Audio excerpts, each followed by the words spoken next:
Arts programs dedicated to bringing awareness and appreciation to underserved communities. Up next on Carpe Diem.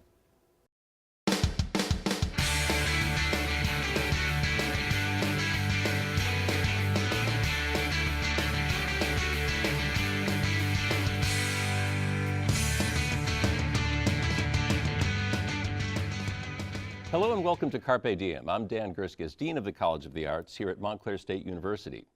The College of the Arts has long been committed to promoting the connection between arts and health.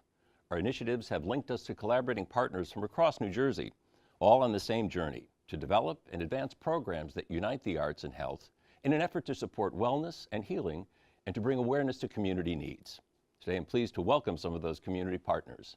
David Ianni, Executive Director of Film Academy 360, Leah Fox, Director of the Vance Education Center at the Montclair Art Museum, Millie Gonzalez, Senior Media Relations Specialist at Kean University, and Elaine Katz, Senior Vice President of Grants and Communications for the Kessler Foundation. Many thanks to you all for joining me. In 2017, the Film Institute at Montclair State partnered with the Montclair Art Museum, Kean University, and JCC Metro West to expand the reach of ReelAbilities New Jersey, funded in part by the Kessler Foundation. The Film Institute offers screenings and other film-related activities that meet educational and cultural needs of not only the university, but also the local community. ReelAbilities is an important part of that. Millie, in addition to your position at Kean, you're a coordinator of ReelAbilities New Jersey. For those who may not be familiar with ReelAbilities, what is it? Absolutely. I am, like you mentioned, the coordinator for the ReelAbilities Film Festival at Kean University. But prior to that, I was a person who was attending ReelAbilities. Out in New York City, it began at the JCC in Manhattan. They are celebrating their 10th year this year, which is very exciting. And ReelAbilities essentially is a disability-related film festival. Films are by, about, and feature people with disabilities. And that could be behind the scenes in the production, all stages of production. It could be, based on disability lives. It can feature artists, actors with disabilities.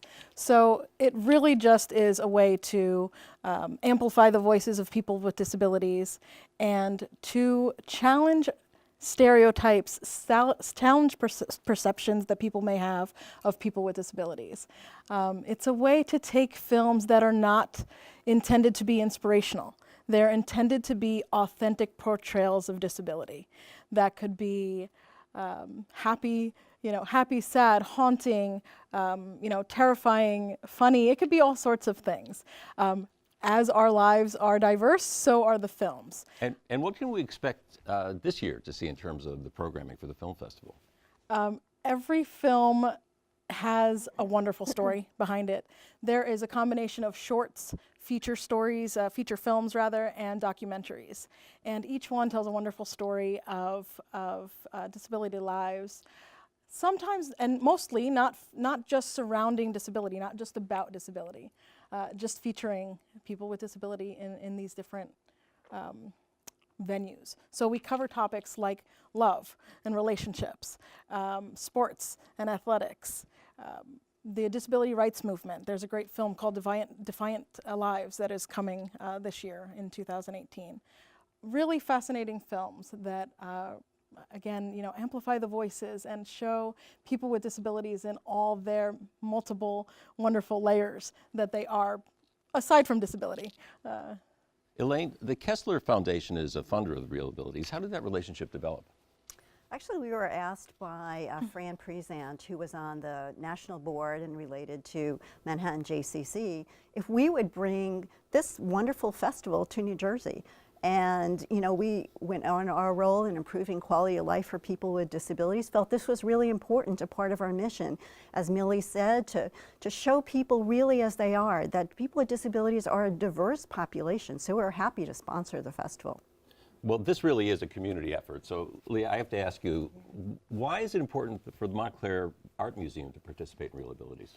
We are so excited to be participating in ReelAbilities. We are screening the film Swim Team on April 8th, which is a film about a family with a child with on the autism spectrum who created a swim team that includes children on the autism spectrum, and it's again like one of these experiences that is really about inclusion and equal participation, in this case in sports. And at the museum, we're really committed to equal participation in the arts. So, through our programs and classes and services and customer service, we really prioritize everyone having equal access to the arts. And David, some of your students have created materials for ReelAbilities in the past. I wonder if you could talk about that a little bit. Sure, we worked with ReelAbilities a few years ago on developing their teasers and some promotional materials. Film Academy 360 is actually, like your studio here, a full-service production organization. And the reason that we are is because we feel that students with autism who we serve really benefit from getting real-life, real-world film production experience as pre-vocational, but as also pre-vocational for transferable skills. We don't expect all of our students to come here to this program, though I think some of them certainly will.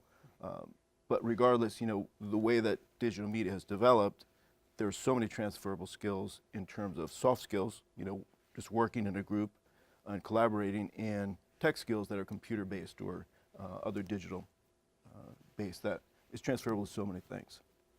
In April, Montclair State will serve as the lead host location for ReelAbilities New Jersey, with additional film screenings and ReelAbilities programming offered at Kean University, JCC Metro West, and the Montclair Art Museum. You talked generally about the involvement of the museum. Is there anything more specific you want to say about what's going to be happening there? Yes, mark your calendars, because it's really, what we're doing is not just showing the film. It's an afternoon, full afternoon event where, swim team obviously is about this swim team. And in addition to screening the film, we will have the film director there for Q&A conversation with the audience. But in advance of the film screening, we will be offering a sensory-friendly art opportunity for anyone who wants to come, and there's more information, of course, on our website about that. But we are going to do an inclusive art project that's based on the theme of water or swimming, and keep that thematic connection and really bridge visual arts and film. Great. Kean is going to be a big part of this, of course. Millie, what can we expect to see there? So Kean University, this is being hosted by Kean Stage, part of Kean University, and we are dedicated to bringing in films. From April 18th through April 22nd, we're having kind of an encore ReelAbilities film screening on the 22nd.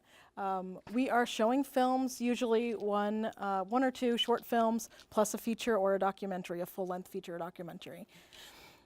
After each film, one of the things that ReelAbilities does, and that Kean is picking up, and I think the other partners are as well, is after each film there's post-screening programming.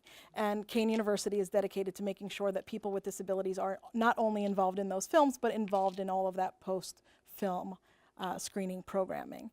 So we have some exciting features coming up. Leading up to ReelAbilities, we have programming that also is focused on disability and bringing, again, awareness to the artistic abilities of people with disabilities. Heidi Latsky Dance Company, a modern integrated dance company out of New York City, is coming on Friday, April 6th. Heidi has done a lot of work here. Yes, yes, exactly. And so she'll be, her company is coming to perform at Kean on the 6th, which is April 6th, which is kind of leading up to bringing in these films for those 5 days. So we have some exciting things planned, some dancing, speakers, engaging conversation, things like that. We want to make sure that ReelAbilities films don't end at the films. We want to make sure that those conversations continue well beyond the credits. And so that's one of the things that we're really focusing on at Kean. Elaine, we were talking a little bit before the Kessler's involvement in this. How do you see the ReelAbilities as fulfilling the mission of your organization with respect to accessible programming and organizations that promote accessibility?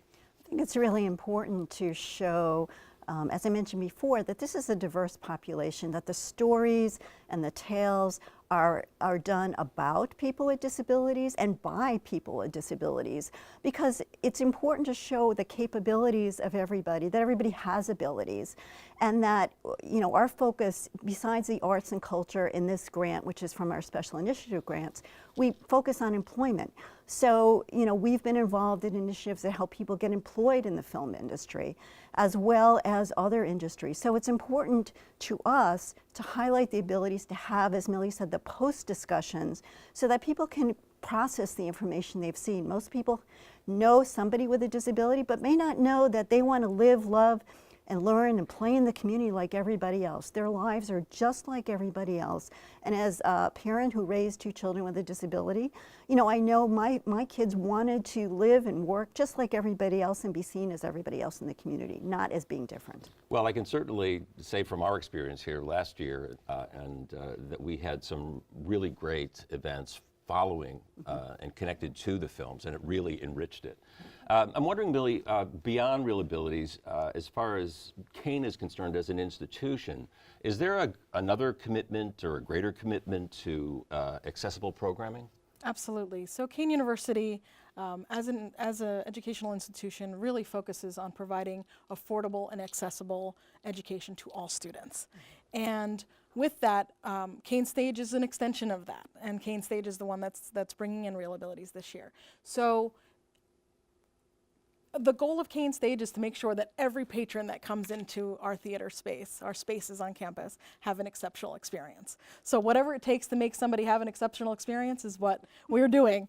And so ReelAbilities and these other programmings, we make sure that people, not only our audiences, are having an accessible, enjoyable experience, but making sure that we are incorporating people with disabilities at all levels of the arts. So backstage in production, the house staff, hiring disabled artists, which is critical. So not only telling stories of people with disabilities, but having people with disabilities, you know, tell those stories. And, you know, we acknowledge the importance of not only, you know, not only, you know, bringing awareness to disability community and making disability community comfortable, but also bringing this greater community awareness to people who, you know, live and work and love people with disabilities and those that have not. So just to bring all that greater awareness to the larger community.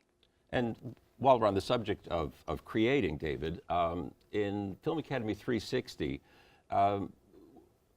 maybe you could share how the Spectrum 360 initially identified the need for after-school-based programming.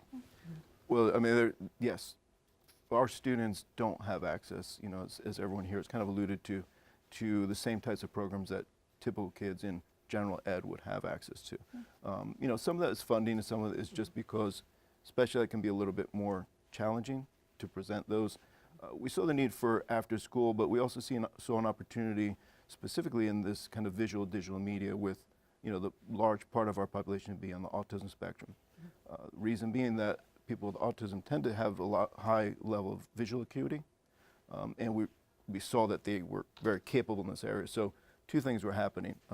They really needed that extra time to be in a social environment, in a context that was productive and real. So the after school and the digital media really made a lot of sense. And so Spectrum 360 is this after-school program. Spectrum 360 is a large provider of autism services. I see. I would, you know, I'm a camera, I think we're one of the largest, if not the largest, in New Jersey based on the amount of people that we serve. We serve people from pre-K to high school to adults.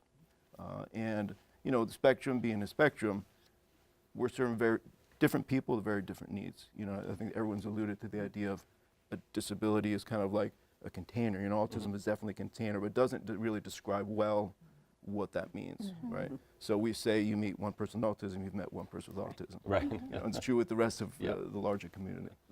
But you raise an interesting point, and I would pose this question to everyone. How important is it to weave the disability culture into other programming and not just keep it siloed? Well, you know, I think that what's happening with ReelAbilities and, you know, what I'm trying to do with my program is social change tends to happen in our country through media. And I think that we have a huge opportunity here, because if you look at you know, a lot of racial integration that's happened over the first 30 years, I'm old enough to remember all this stuff, you know, sexual preference becoming into people's living room through, you know, TV programs, that if we can start to develop these types of programs and really get them out there, especially with the advent of YouTube. You know, I mean, when I got into this business, it was monolithic. You know, you worked for one of the big broadcasters or you didn't. And now anybody can create their programming. So I think we have a huge opportunity to start to show people, not just as people who are 360 degrees, but get to know, get used to this person. How is this person? You know, what does this person speak like? What does this person act like? There's a huge opportunity for real social change through the development of public media. I would also say that, you know, in the media it depicts people with disabilities not by people with disabilities. So you have some breakout stars like Marilee Maitland, you have Danny Woodburn, but typically people were cast in roles of those who are disabled, not using disabled actors.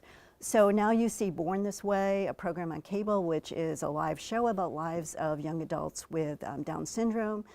You have The Good Doctor, which is about a young man with autism portrayed by an actor with autism. So there's an aligning movement that runs parallel to the ReelAbilities Film Festival to get individuals with disabilities in the media, in film careers, behind and in front of the camera. And I think ReelAbilities helps drive that path towards, you know, what is diversity and how do we incorporate individuals with disabilities in career choice even. Millie, your thoughts?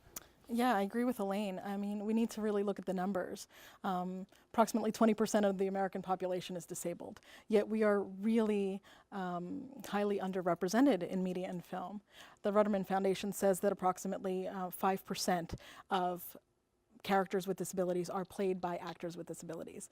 Yet, over the last 30 years, half of the Best Actor Oscar awards have been given to non-disabled actors portraying people with disabilities in films that the general movie watching population clearly is enjoying, right? But there are tons of people with disabilities who are trained actors, ready and willing to perform these roles. And not only these roles, not only roles created for people with disabilities, but creating roles that might be, you know, the teacher, the neighbor, the criminal, the lover, the friend. It could be any of those roles, and they're not being cast, generally speaking. So this is, you know, ReelAbilities really gives an opportunity for those, you know, that creativity, that skill to be showcased.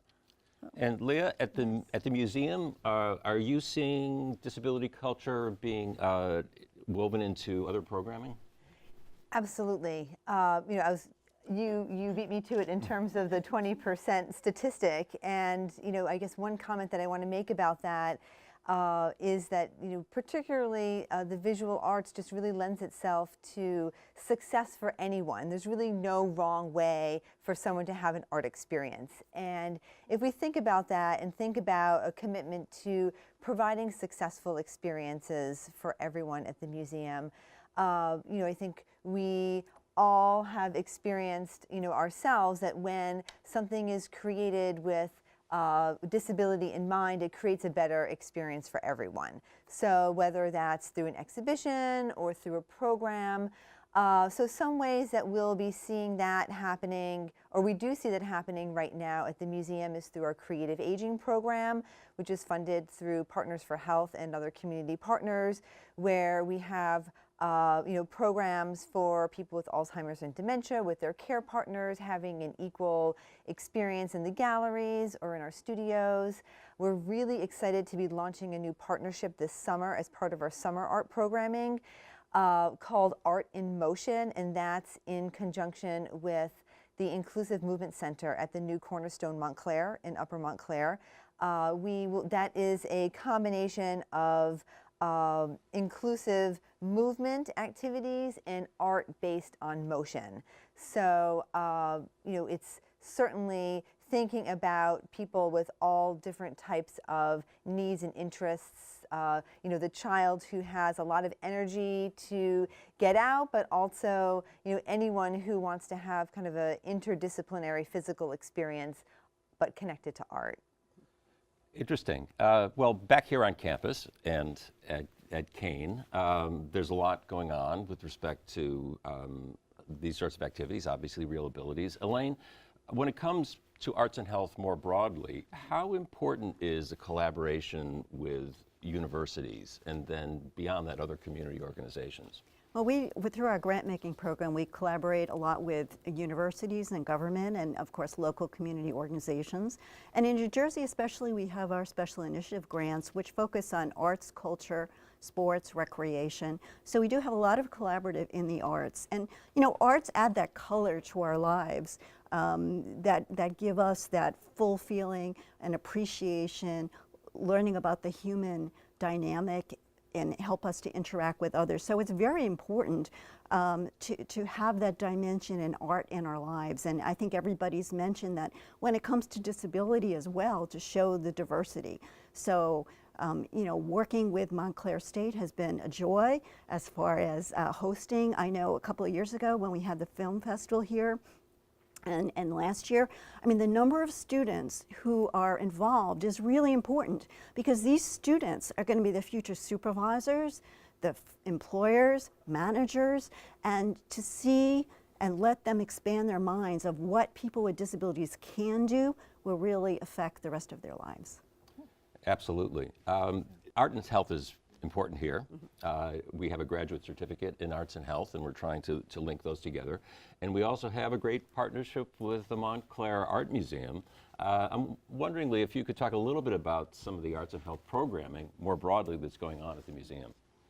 Yeah, you know, I think we have such a great relationship with the College for the Arts through arts and healthcare and looking at ways that we can better support service providers in this area, but also, you know, working closely with the art history program here through a range of lectures on a variety of different media, supporting emerging artists. So this is definitely a thrust that continues, that has a history at the museum, but also we're always looking towards new opportunities for the future. And anything like this happening down at Kean in terms of arts and health? Yes, absolutely. I mean, we collaborate, Kean University collaborates with many partners on campus and in the community to bring programs like ReelAbilities.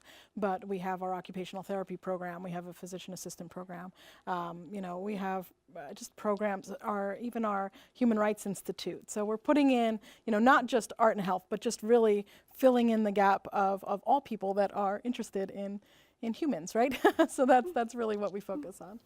Well, there's obviously a lot of successes going on, certainly involving all the people sitting around this table, for sure. David, can you point to one or two at Film Academy? Successes? Yes. I could probably point to a lot more than that. Okay, Yeah, well, it's a half-hour show. yeah, okay. So things that come to mind, you know, we had a young man this summer produce an original script for a very short film, and it was a thriller. So again, you know, as Millie points out, it's not all about just trying to be, you know, inspirational for his disability. And on his own submitted to a local film festival and was accepted. And that was a big deal for us because, again, you know, you talk about not being siloed, and this was not ReelAbilities, which would have been also, it's a bigger film festival he got into, but it was a typical film festival. You know, we gave him the opportunity to execute his vision. And to me, that's kind of my highest purpose. If I can help a young artist do that, makes my day. You know, we also have a young man who I work with since he was 13. He's currently at Bergen Community College in the TV department and hopes to come here once he graduates, which should be this year. And he's working part-time with the students, kind of become our studio manager. So, you know, on a very personal level, we've seen these very small stories. And then again, I could continue about a lot of the things that we've done and a lot of the successes. Some of them are again, partially life-changing, like this young man who is now in college and probably never planned to go to college. And a lot of smaller stories that are important as well. For example, a lot of our students with autism really have difficulty with what you and I are doing now, making eye contact, speaking clearly, having a proper posture, those types of things. And that ostracizes them a little bit socially. Just by being on camera, what we found, and we're actually doing some original research this year with a well-known researcher, to see that as they're on camera, they actually can improve those skills.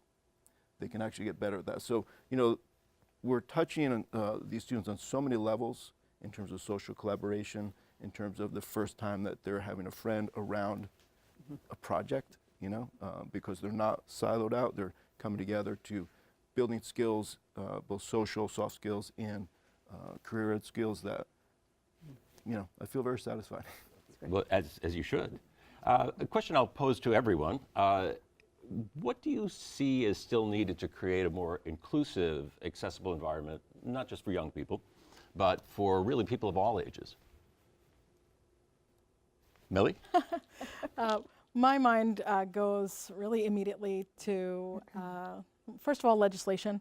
The Americans with Disabilities Act is the only, excuse me, the only civil rights legislation that requires the person who is being discriminated against to basically fight for their own rights and to fight for enforcement of that.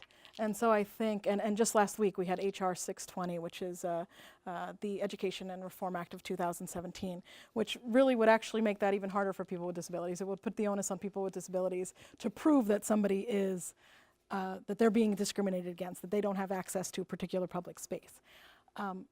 I think those things need to change. I think things need to change from that high level. But I also think that to continue to involve people with disabilities at the discussion tables and beyond. That needs to happen across all, not just the arts, but in business. There's a film called Designability and Bottom Dollar that are coming out this year. And they're about people with disabilities being in the workforce. Those are the things that need to happen. We need to give people with disabilities opportunities to show their strengths and to prove themselves the way that anybody else has opportunities to show themselves and show their strengths. Well, it's a great challenge that I think all the people around the table are doing their greatest effort to address. I'm really pleased with what we're doing here at Montclair, with what's happening at Kean, also with the kind of support that we're getting from the foundations, and with young people who are coming into the theater. And of course, we always love our community partners, especially the Montclair Art Museum. So I thank you, David, Leah, Elaine, and Millie. For more information about ReelAbilities New Jersey, the Montclair Art Museum, the Kessler Foundation, and the Film Academy 360, please visit NewJersey.ReelAbilities.org, or you can write to us at Carpe Diem at mail.montclair.edu, or give us a call at 973-655-5158. For Carpe Diem, I'm Dan Gurskis. Thanks for watching.